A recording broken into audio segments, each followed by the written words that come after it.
Congratulations! By purchasing this videotape, you've made a decision to step up to the next level in videography. This presentation was prepared to teach professional techniques to novice, intermediate, and advanced amateurs like yourselves. To illustrate this, we've divided this instructional tape into 6 important segments. First, prepare before you shoot. This segment will familiarize you with the camera and help you understand the importance of building a pre-production checklist. Second, shooting techniques, a comprehensive guide to how a professional approaches the art of videography.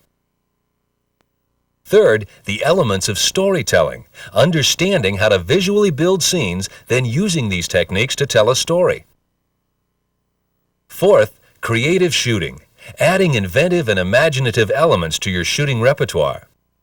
Fifth, handheld techniques, the art of shooting without a tripod.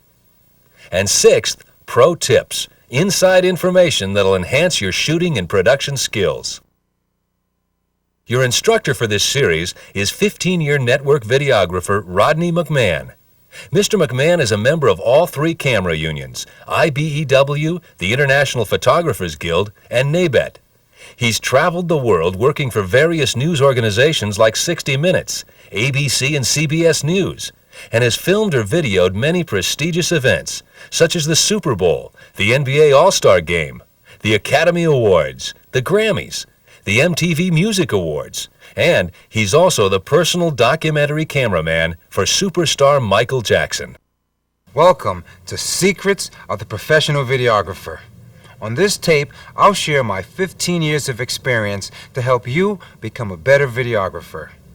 All the information you receive on this tape can be applied to any camcorder.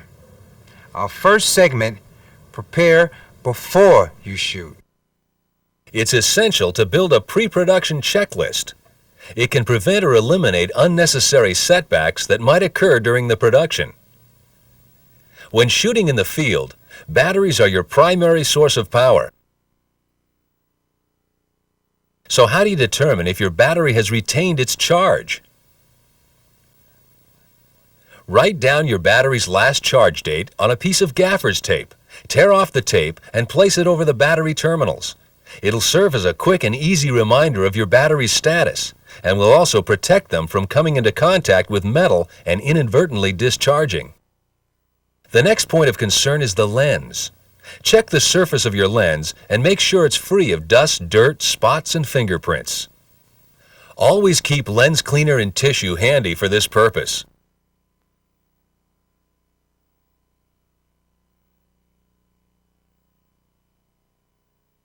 Also, a can of compressed air is invaluable for the elimination of dust and dirt. These items can be purchased at any photography store. Next on our checklist, the viewfinder. The surface of the viewfinder should also be kept clean. A dirty viewfinder will impair your vision and hamper your ability to focus. Always clean your viewfinder before you begin shooting. An often overlooked part of the viewfinder is the diopter. The diopter is the glass element that focuses the viewfinder. It can and should be adjusted to each operator's vision requirements. But remember, the diopter can be easily moved. So safeguard your setting by placing a piece of black gaffer's tape around it. Now it's time to discuss the functions of the camcorder.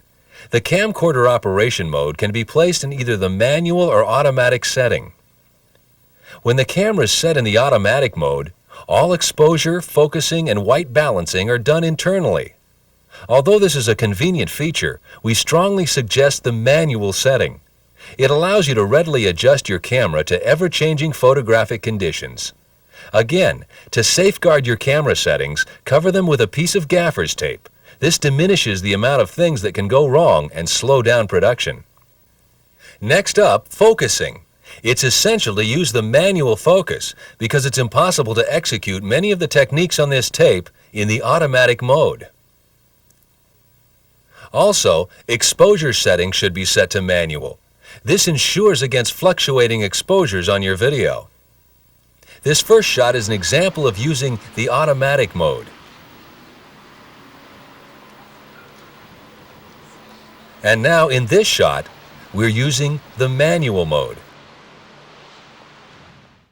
Okay, one thing we wanted to point out, as you can see, the sky, that's what your iris is reacting to, your exposure setting, the automatic setting. Manual setting, as you can see, it was already exposed. I'm going to play it again because I want you to see this. I want to make a point of this. I expose, here we go, here. I expose here for the bridge prior to starting.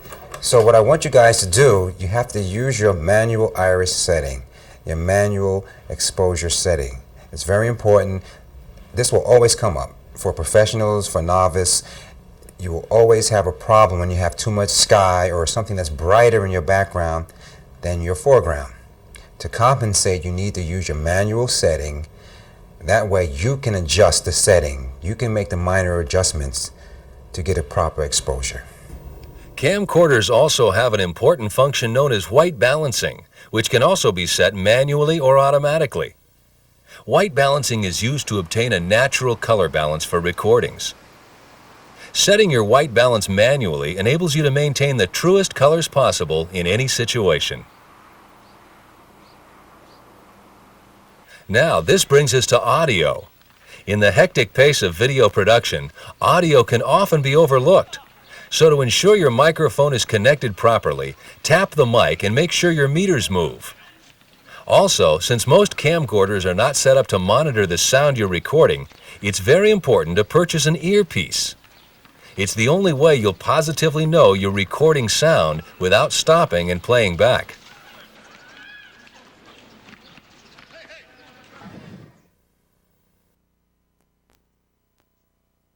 Now we'll go over shooting techniques, methods that are easy to learn and will further enhance your skills. The foundation of good shooting is getting your basic shots. The first basic shot is your wide shot, then your medium shot, close-up, and extreme close-up. Okay, the shots you just watched are what we call the basic shots. These are the shots that you must go out and get first. Okay, good shooting needs a strong foundation. Whenever you pick up your camera, the thing you got to remember is that you become a storyteller. And in order to tell a good story, you need a good shooting foundation. So your basic shots are the first shots that you need to focus on. You need to go in, get your wide shot, establish your scene, then get your medium shot, which will bring the audience closer to the story. Then you go in and get your close-up and your extreme close-up, which will then give them more detail about your story. But the thing you got to focus on is that you are now a storyteller. Again, wide shot, medium shot, close-up, and extreme close-up.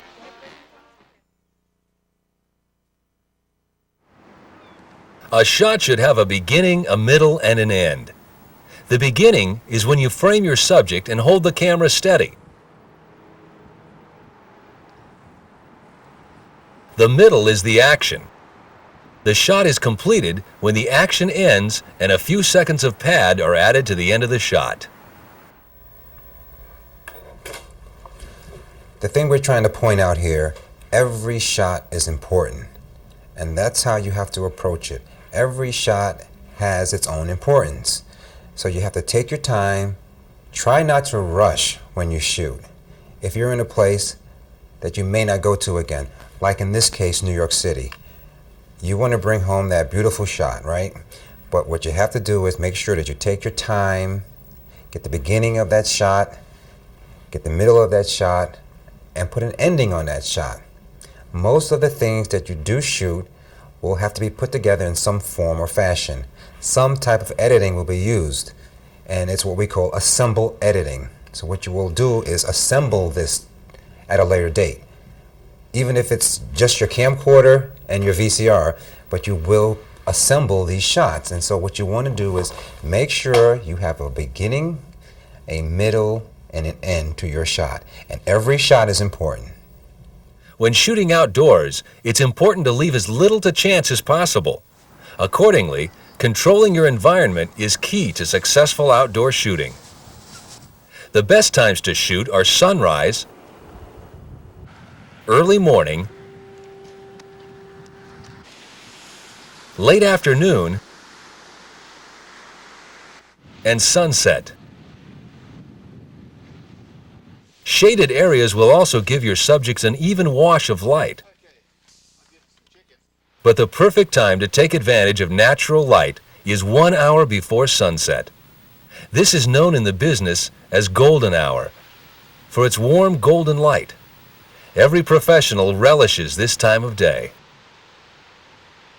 However, always avoid shooting around midday or in bright sunlight. It can cause heavy shadows beneath your subject's eyes, which is commonly known as raccoon eyes. When to shoot, when not to shoot. One of the better times of day to shoot is early morning. Another good time to shoot is late afternoon. Another good time is sunset. Midday is going to cause you some problems. You're going to get heavy shadows, and if your subject is a person, you're going to get these raccoon eyes underneath the eyes, heavy shadows underneath the eyes. If you have a birthday party, take that party underneath a tree. Take that party in a shaded area. Try to utilize a lot of the shaded area during that midday time. You'll eliminate a lot of the heavy shadows that type of light is going to cause because the sun is directly over your head. So our best advice here is that take some control of your environment, be aware of where the sun is, and adjust accordingly. At this point, you should understand how your camera works. Now, you must think before you shoot. An important element of storytelling is the establishing shot. Here, it clearly distinguishes the location, London's famed Big Ben. After you've established your scene, the insert shot establishes the action within that scene. These shots help you tell your story. Remember, videography is moving pictures, and movement will bring your shots to life.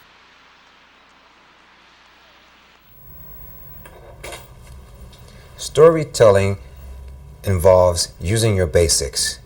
You need to go back to what we said earlier, use those basic shots. Get your wide shot, which is now the establishing shot.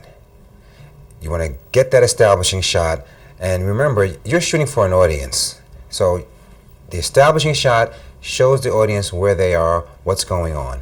Then you take the insert shot or the medium shot and you bring your audience into your story. Then they get to see what's happening in the story. They get to see some of the action in the story. Then you bring in your close-up shots, and then you bring in your creative shots, and then they get a more detailed look at your story. So the thing you want to always keep in mind is you are now a storyteller. You need to use the strong foundation to tell your story. Use your establishing shot to take the people to your location. Use your insert shots, your medium shots to take them into your story. And once they're in your story, use those creative shots, use those close-up shots to further detail your story. Sequential shooting. Shooting your subject from different angles enables you to continue a sequence without breaking the flow of action. This makes editing easier and also makes your videos more interesting and compelling to watch.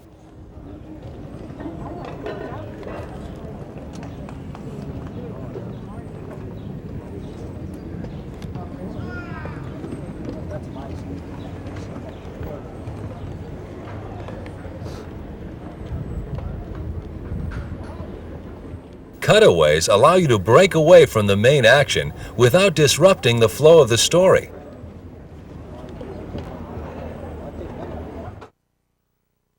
I had a lot of fun shooting that segment. The thing to keep in mind when shooting sequentially is to first get your basic shots. Get your establishing shot, your medium shot, your close-up shot. Establish your basic shots, then go in and try to be creative. Now to shoot sequentially, you need to match shots. That means shoot the very same shot from different angles. That means also you'll have to have the cooperation of your subject, controlling your environment. Therefore, he will repeat some of the actions you need to build your sequence. So remember, first get your basics, then you have to shoot the very same shots from different angles and vary those shots, wide, medium, and close-up. Then you have to have the cooperation of your subject. Once you have all these elements in hand, Then you can start to build a sequence. Now let's take another look at that weightlifting sequence.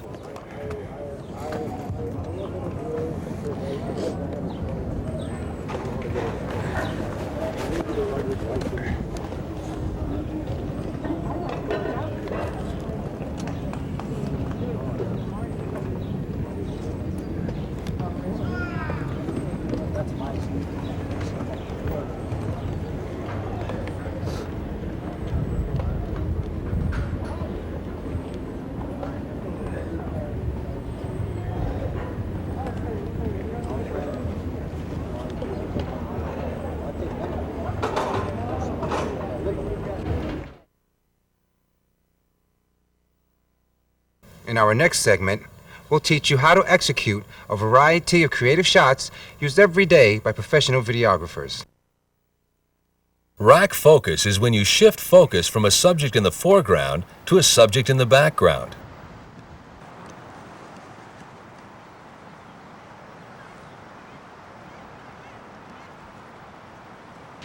Swish pans are used as creative transition shots. To perform this maneuver, pan the camera rapidly from point A to point B. The swish pan can then be edited between two separate shots. Foreground. Having an object in the foreground creates a greater depth of field, making the shot much more interesting and compelling. Here's the Hollywood sign with something in the foreground.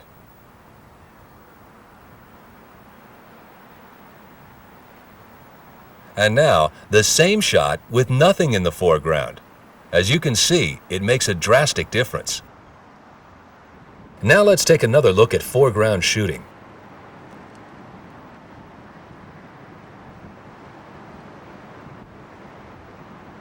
Dutch angle.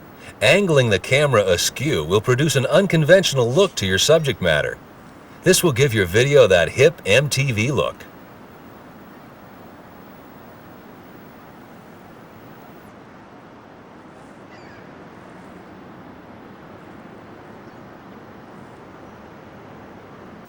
Snap zoom.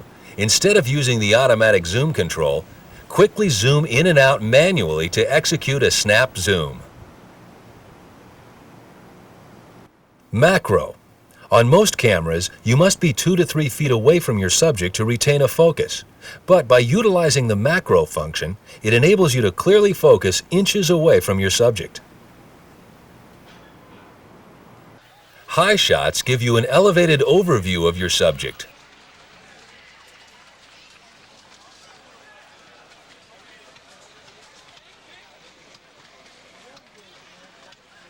Compression. This is a wide shot of a crowd. Although it fills the frame, it's not very interesting. But by zooming in, you'll compress the shot, making it more dense and vibrant.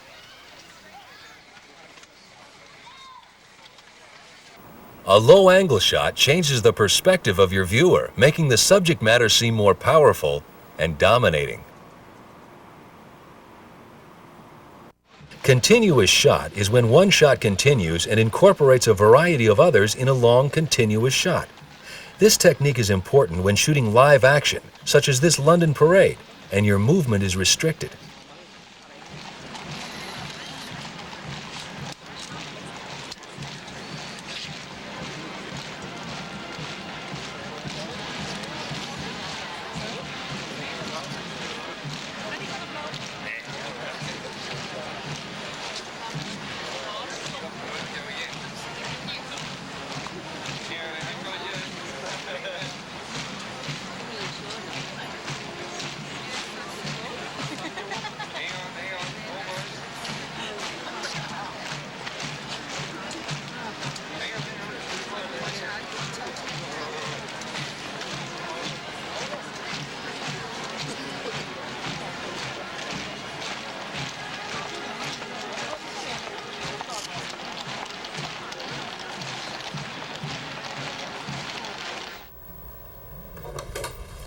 This was a very interesting situation.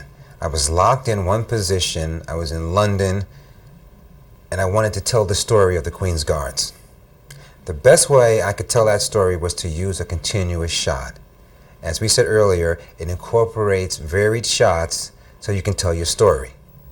And so the main point always is you're telling a story.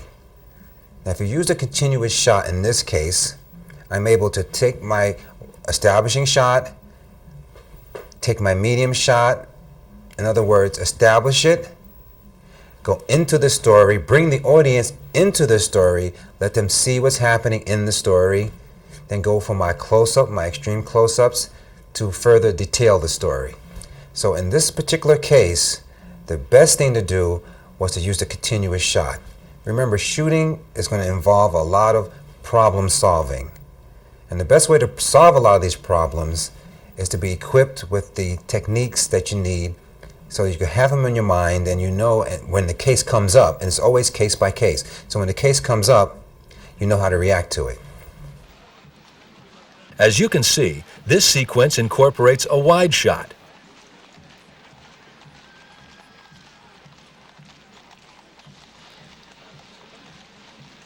A pan left to right.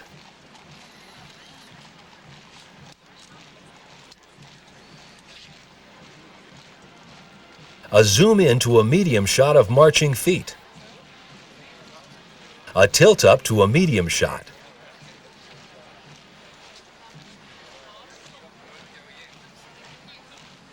A pull out to a wide shot.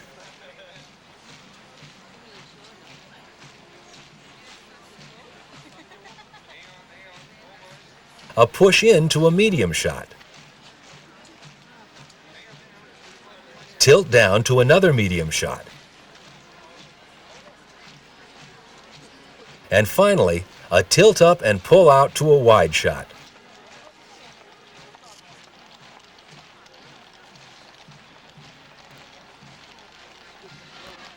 Reveal shots start on unrelated subject matter like these birds flying by, only to unveil your true focus, the New York skyline. And here's yet another example of a reveal shot.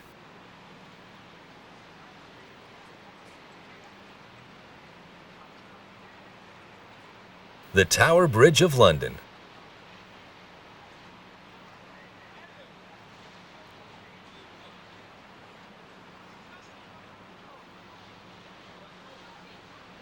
Moving shots add creativity to your video, making it fresh and exciting.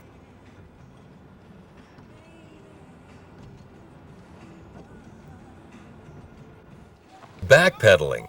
To add movement to your shot, sometimes you'll have to walk backwards. It's important to have someone guide you, but if you're alone, be extremely careful where you're going.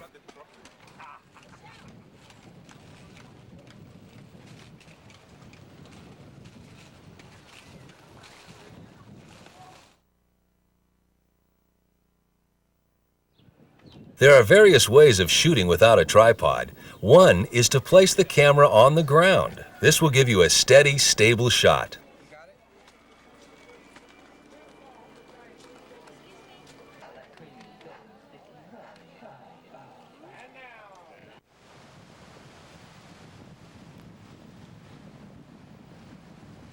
Or, when shooting in difficult situations, cradle the camera in your lap.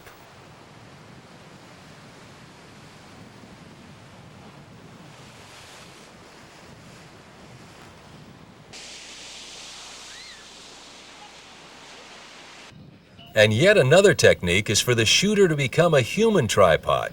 This is accomplished by supporting oneself against a stationary object, such as a wall, light post, or tree.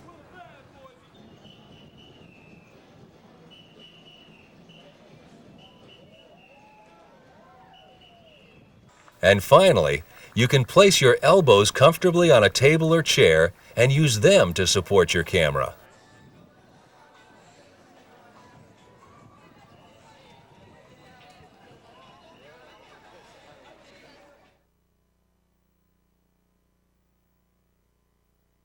In this next segment, we'll introduce you to some tools of the trade.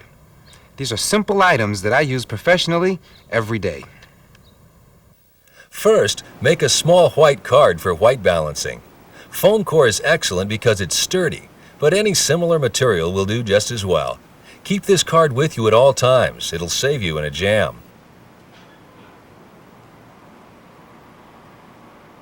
Second, always have on hand a roll of gaffer's tape. It'll come in handy from marking your batteries to securing your diopter and cables.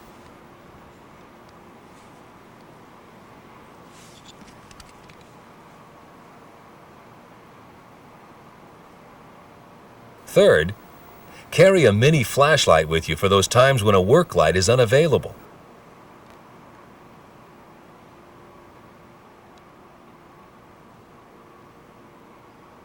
Fourth, keep a tape loaded in your camera and be ready to shoot at all times.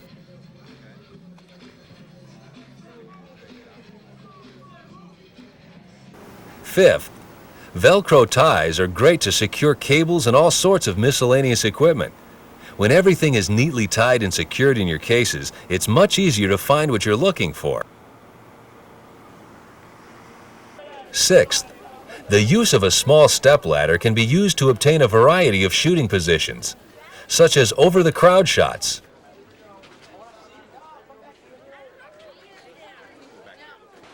And it can also be used as a tripod.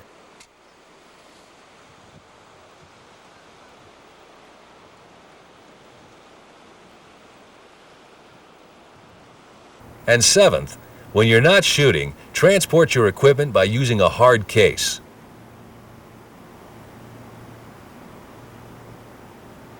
But when you go out to shoot, you should carry what we professionals call a run bag.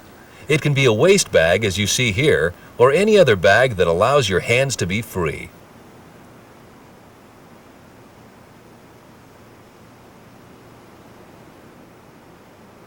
To achieve smooth tilts and pans, it's important to use a tripod. Lock down your pan and tilt controls, then gradually loosen the tension so there's just enough play for the camera to move fluidly under your control. Try to stay away from tripods with non-fluid heads. They're difficult to operate, making it impossible to achieve smooth movements. I had a lot of fun producing this tape. I want to point out that I used a consumer Hi8 camera. This is a high-end camera. Don't feel that you need to go out and spend a lot of money on a high-end camera.